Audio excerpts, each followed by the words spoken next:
सब ठीक है। मैंने अपनी आंखों से रावण को लंका की ओर जाते हुए देखा। हमारे बाली बलशाली हैं, उन्हें इस संसार में कोई परास्त नहीं कर सकता।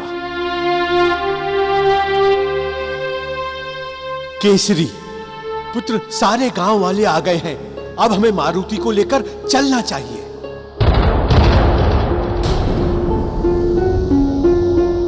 आप लोग कहाँ ले जा रहे हैं मारुति को?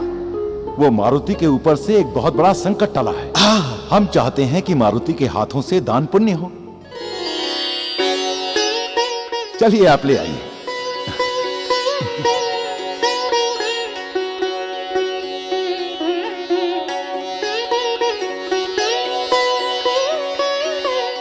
तारा, अब तुम ही ले चलो अपने लाडली को। तुम्हारी ही तो बात मानता है। मैं कहूंगी तो बहाने बनाएगा कि माँ मुझे बहुत भूख लगी है।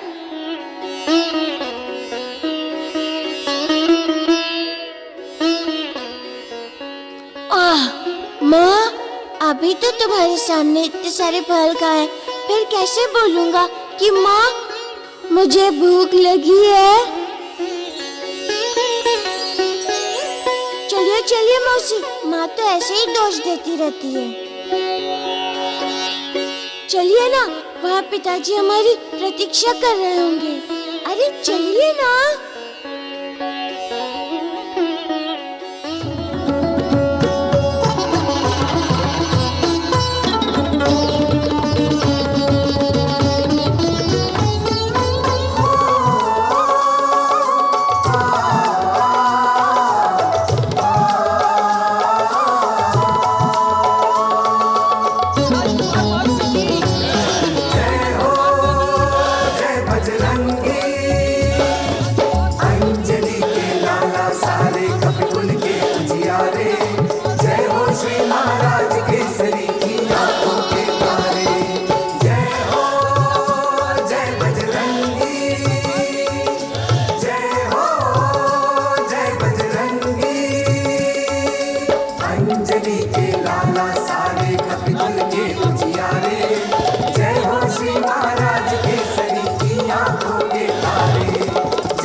हमारे अंजन प्रदेश के प्रजाजन, आपके प्रिय राजकुमार मारुति पर कुछ संकट आया था, जो कि पवन देव की कृपा से और किष्किंधा नरेश महाराज बाली के प्रयासों से वो संकट टल गया है। अतः मारुति अपने हाथों से धन और वस्त्र बांटेंगे।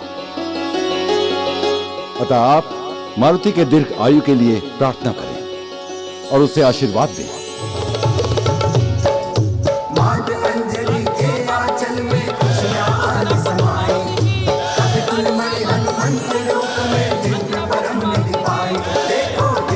मारुति, आओ, अपने हाथों से धन और वस्त्र बांटो।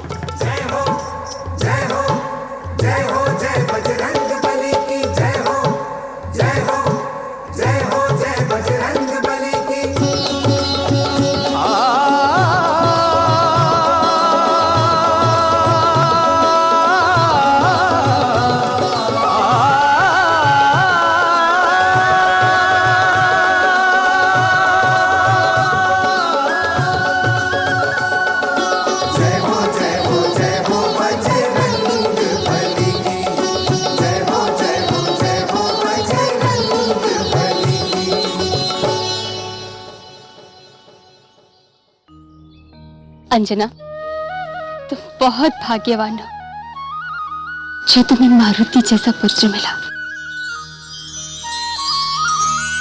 ऐसे पुत्र की माता बनने के लिए पिछले जन्म में तुमने बहुत ही बड़े पुण्य किए होंगे। तारा, मैं तो कहती हूँ कि मारुति को तुम ही रख लो, और जब तुम्हें पुत्र होगा ना उसे मैं रख लेती हूँ। और जब तुम्हें पुत्र होगा ना उसे मैं रख लेती हूँ। और जब तुम्हें पुत्र होगा ना उसे मैं रख लेती हूँ।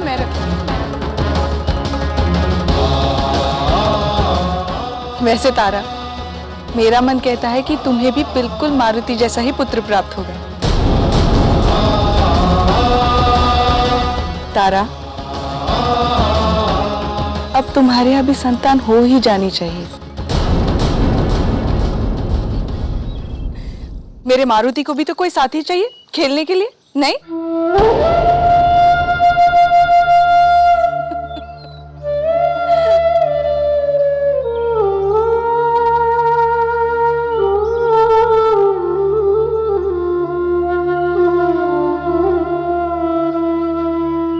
राजकुमार मारुति की जय, श्री नंदन मारुति की जय।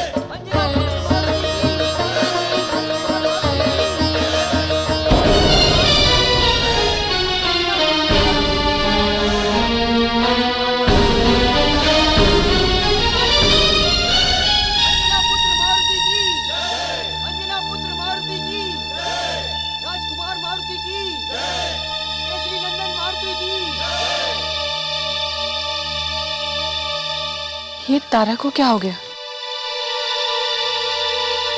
अवश्य ही कोई गंभीर बात है। कल भी मारुति को देखकर रोने लगी, और अब संतान की बात सुनकर उसकी आंखों में आंसू आ गए।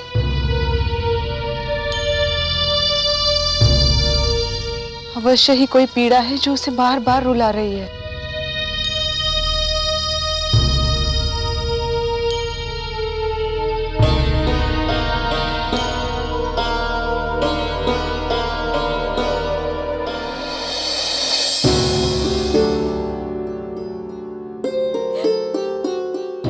अंजना,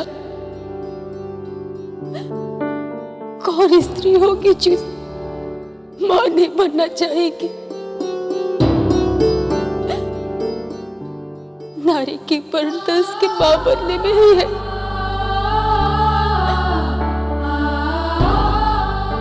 हम भी चाहते हैं कि हम मां बने, किंतु ये संभव नहीं है।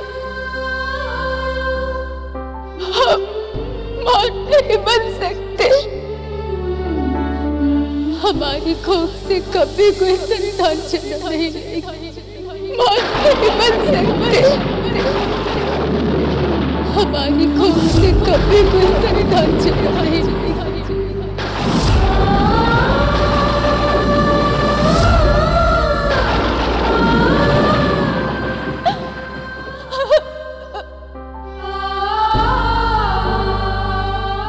तारा मां नहीं बन सकती।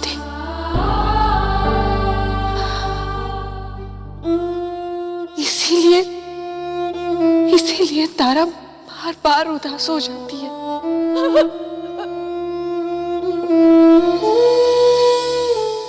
यही पीड़ा इसकी आंखों में बार बार आंसू ले आती है।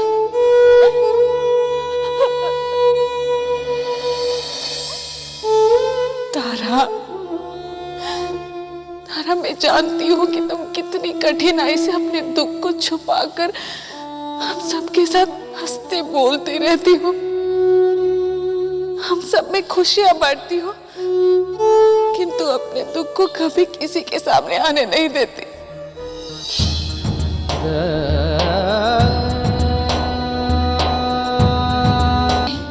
बहन की तरह मानती हूँ। तुम अपने मन की बात मुझे बता सकती हो।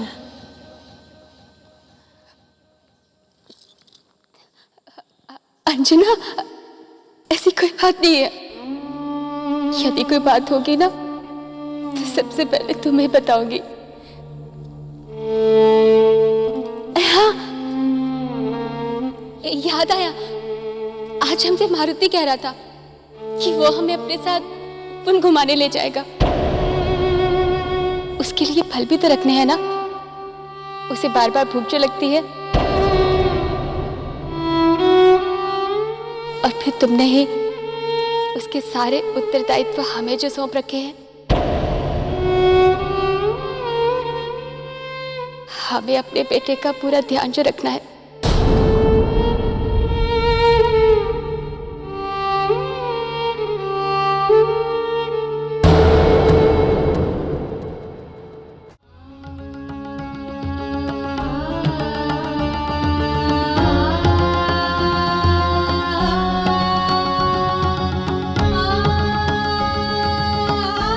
तारा, तारा मेरी बात।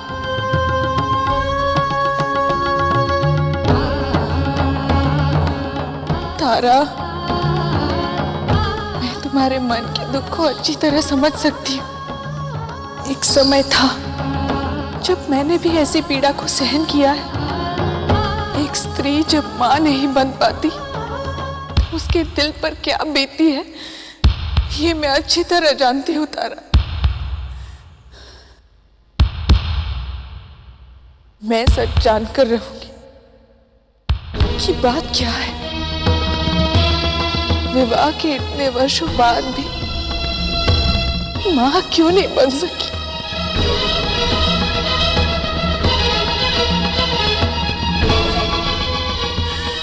देखो मौसी, कितना सुंदर उपवन है। और वो देखिए कितने सुंदर पुष्प लगे हैं। हम किसे बताएं और कैसे बताएं कि हम मां नहीं बन सकते? हमें भी दुख है। यदि हमारी संतान नहीं हुई तो महाराज बाली का क्या होगा? उनके वंश का क्या होगा?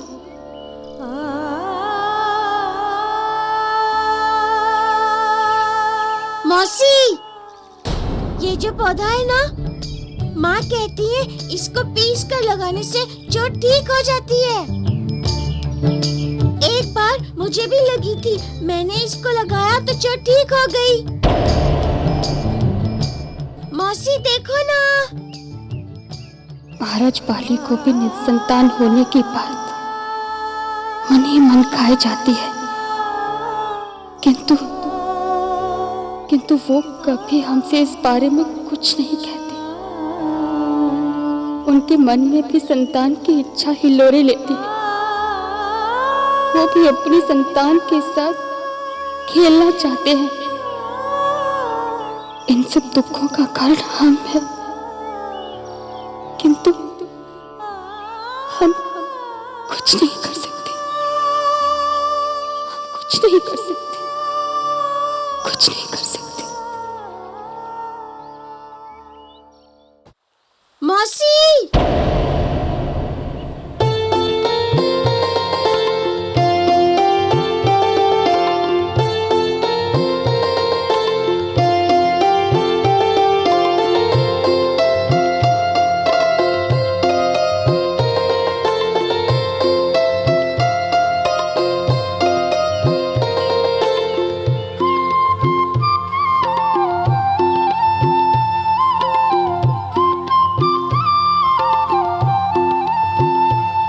हाँ मारुति, तुम क्या कह रही थी इस उपवन के बारे में?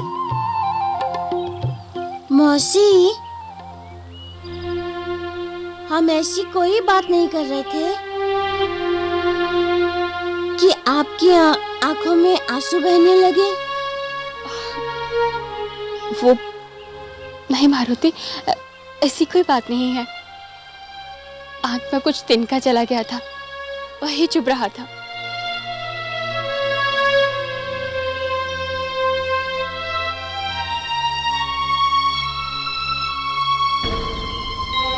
मौसी, मैं जानता हूँ आपके मन की पीड़ा, मुझसे कुछ नहीं छुपा है।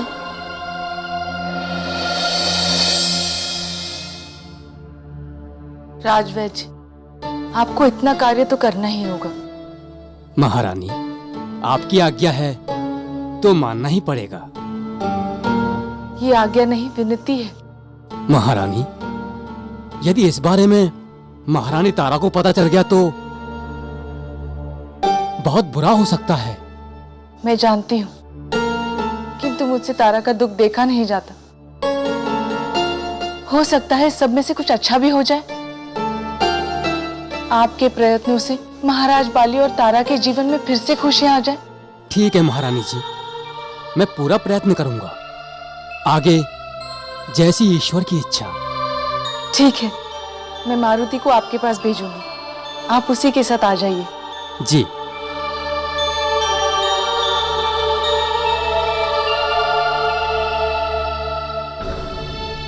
मुझे क्षमा करना तारा, ये कार्य मुझे तुम्हारी आज्ञा के बिना ही करना पड़ रहा है, किंतु जो प्रेम तुम मुझसे करती हो उस प्रेम ने मुझे ये करने की आज्ञा दी है। और फिर अंत भला तो सब भला।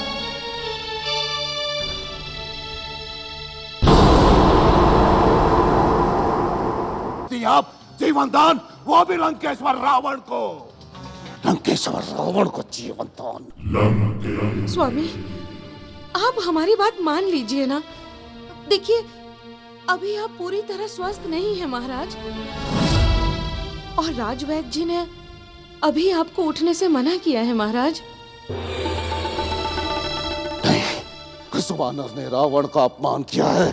उसने अब तक हमारा बल नहीं देखा महारानी, हमारा बल नहीं देखा उसने अब तक। स्वामी, हम जानते हैं कि आप महाशक्तिशाली हैं, और इस संसार में किसी में इतना साहस नहीं है कि वो हमारे पति को पराजित कर सके।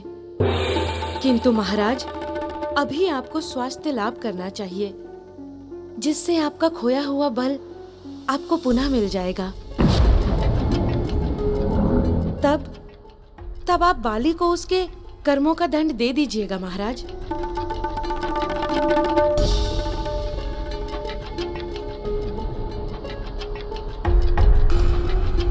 आइए महाराज।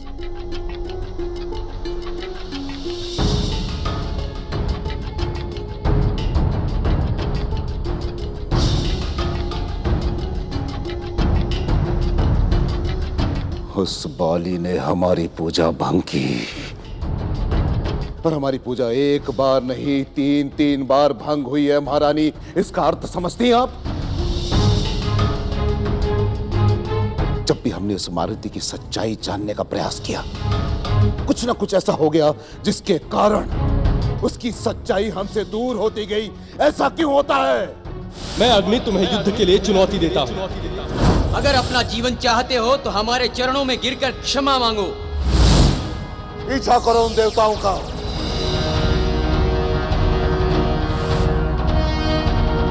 काल पुरुष, तुम्हें यह बताना होगा कि उस केसरी नंदन के भाग्य में क्या लिखा है।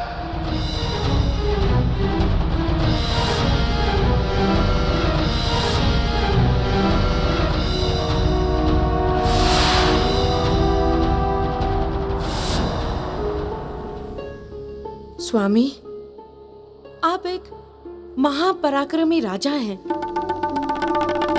एक नन्हे से बालक का अहित करने का प्रयास करना आपको शोभा नहीं देता। शोभा देता है, सब कुछ शोभा देता है, क्योंकि रावण है हम। और आप उसे नन्हा सा बालक मत कहिए, हाँ मायावी है वो। किंतु स्वामी, आप हमारे प्रश्न का सच्चे हृदय से उत्तर देंगे?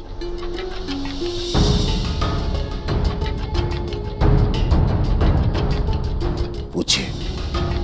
क्या कभी उस बालक ने अपनी ओर से आपका कोई अहित करने का प्रयास किया है?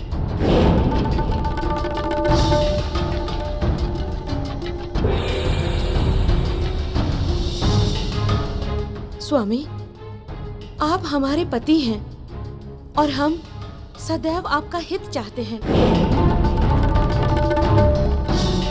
आज आप हमारे सर पर हाथ रख के ये प्रण ले कि आप अधर्म का मार्ग छोड़ देंगे और इस बदले की भावना को त्याग देंगे।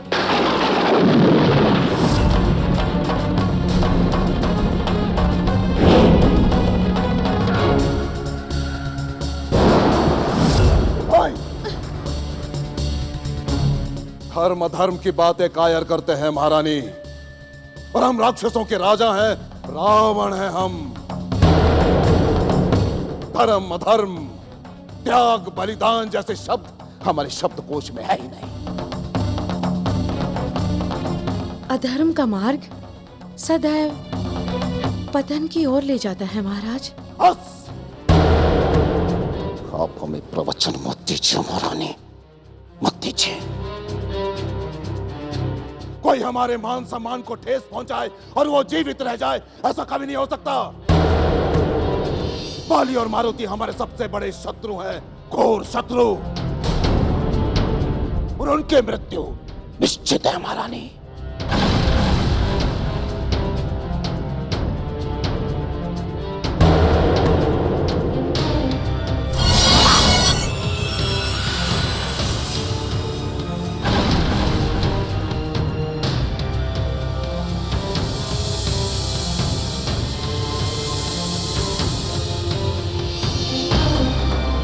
निश्चित नहीं, सुनिश्चित।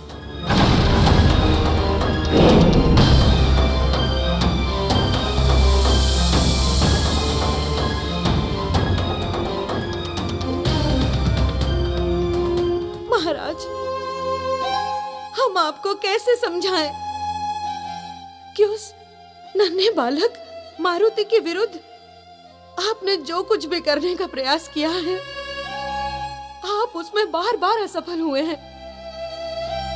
वो कोई साधारण बालक नहीं है महाराज। अवश्य ही उसमें कोई दिव्य शक्ति है। यदि आप उसका अहित करने का प्रयास करेंगे तो कहीं ऐसा ना हो कि आपके प्राण संकट में पड़ जाए। महाराज, कैसे समझाएं आपको?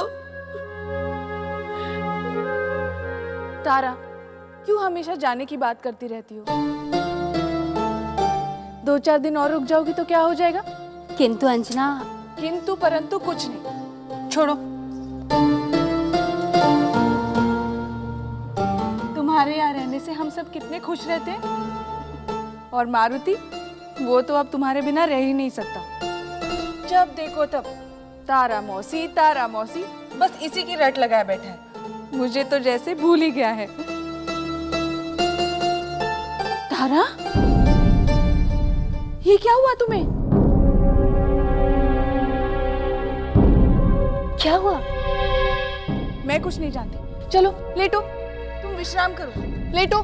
अंजना, हमें कुछ नहीं हुआ है। कुछ नहीं, मैं कुछ नहीं सुनना चाहती। चलो लेटो। तुम ऐसे ही परेशान हो रही हो, हम बिल्कुल ठीक हैं। कहाँ ठीक है?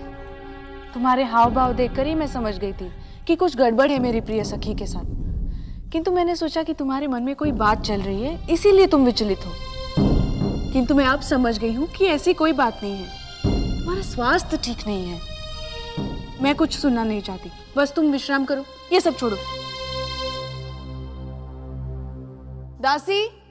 अंजना, तुम इतनी परेशान क्यों हो रही हो? हम बिल्कुल ठीक हैं। तुम चुपचाप लेटी रहो। मेरा अनुमान सत्य है। मैं जानती थी कि तुम अस्वस्थ हो, इसीलिए मैंने मारुति को पहले ही भेज दिया वैद्य जी को बुलाने के लिए। मैं वैद्य जी को लेके आ गया माँ।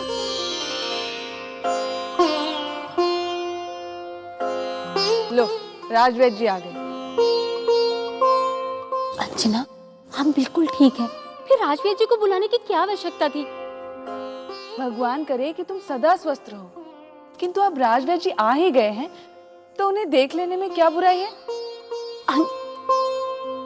मैं आश्वस्त हो जाऊं।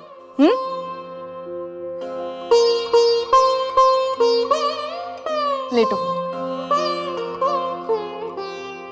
वैद्य जी, आप निरीक्षण कर लीजिए।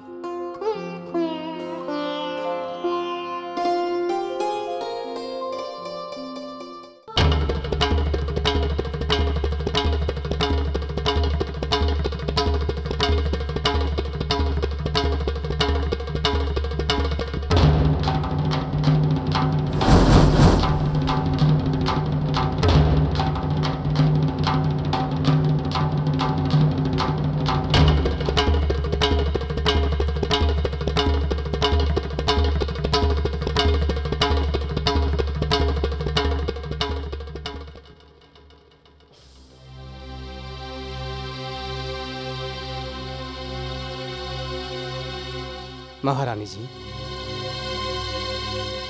आप यूं ही परेशान हो रही हैं। महारानी तारा पूरी तरह स्वस्थ हैं, इन्हें कोई बीमारी नहीं है।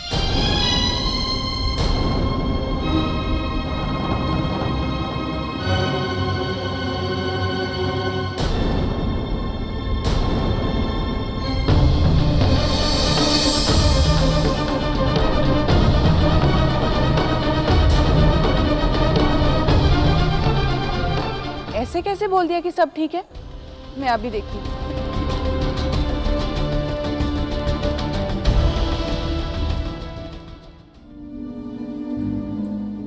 हम स्वस्थ हैं, फिर भी अंजना ने इस तरह एकाएक वैद्य जी को क्यों बुलाया होगा?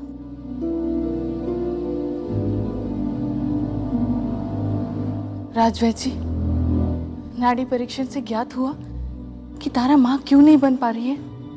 महारानी जी, हमारा नाड़ी विज्ञान कहता है कि महारानी तारा पूर्णतः स्वस्थ हैं, उन्हें कोई बीमारी नहीं है।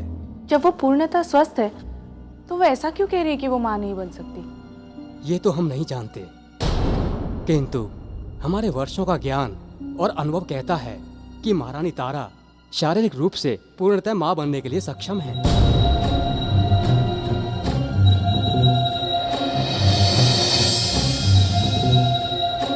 किंतु ये कोई और ही कारण है जिससे वो माँ नहीं बन सकती।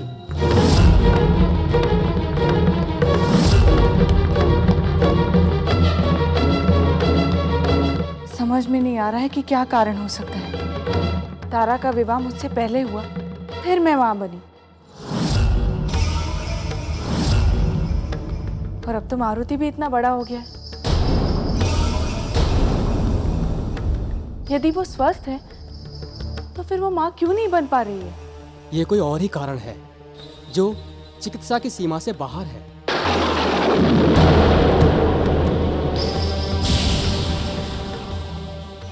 यदि वो स्वस्थ है तो फिर वो माँ क्यों नहीं बन पा रही है?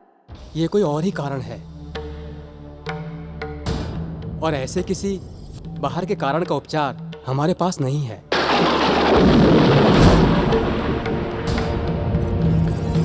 हमें आज्ञा दीजिए।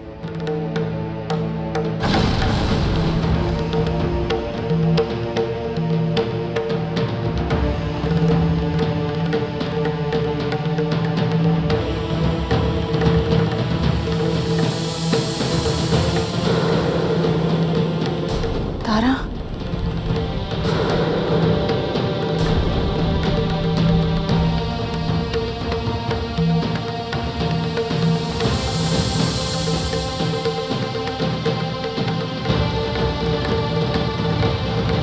तारा,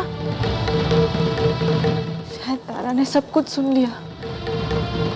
उसे बहुत दुख हुआ होगा।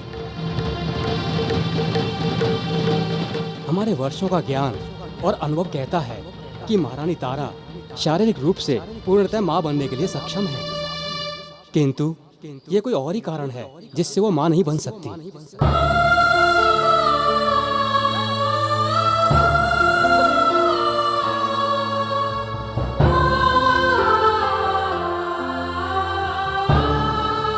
तारा, मैं जानती हूँ तुम्हारे हृदय पर इस समय क्या बीत रही है। मुझे क्षमा कर दो तारा, मुझसे तुम्हारी ये पीड़ा नहीं देखी जाती। जब से मैंने तुम्हारे मुंह से सुना है कि तुम माँ नहीं बन सकती, एक पल के लिए भी चैन से नहीं रह पाई हूँ। तुम ही कहो तारा, तुम्हारी ये प्रिय सखी अंजना तुम्हें इस अवस्था में देखकर चैन से कैसे रह पाएगी?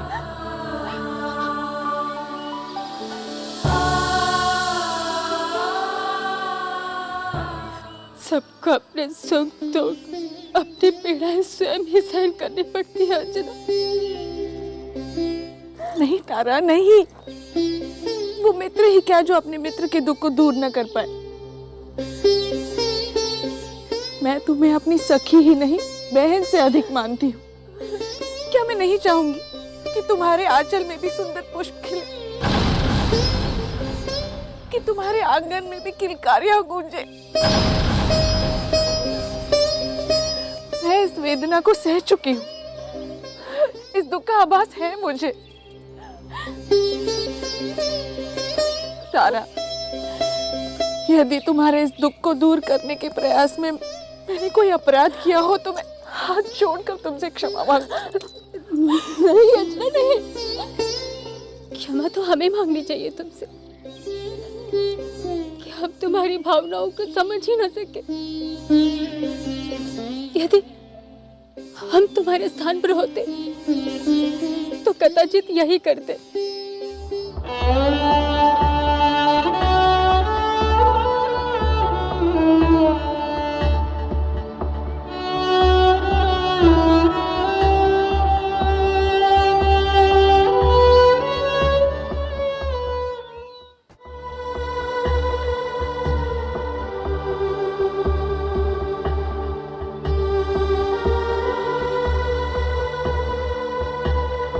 हमें बताओ तारा, तुम माँ क्यों नहीं बन सकती?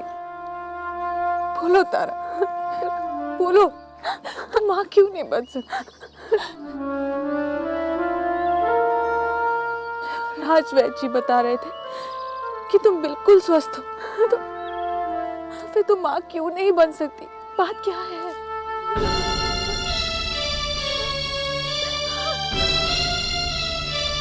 यदि तुमने मुझे नहीं बताया तो मैं यही समझूंगी कि तुम मुझे अपनी सखी नहीं मानती।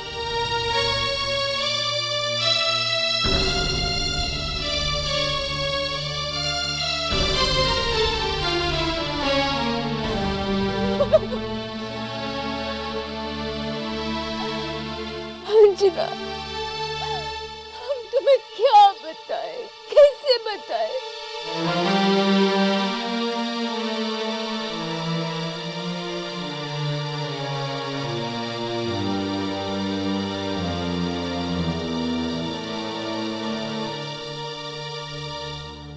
हमें बताओ तारा,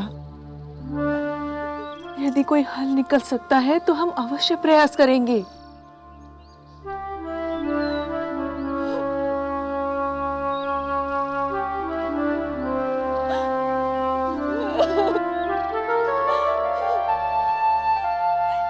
कुछ नहीं हो सकता।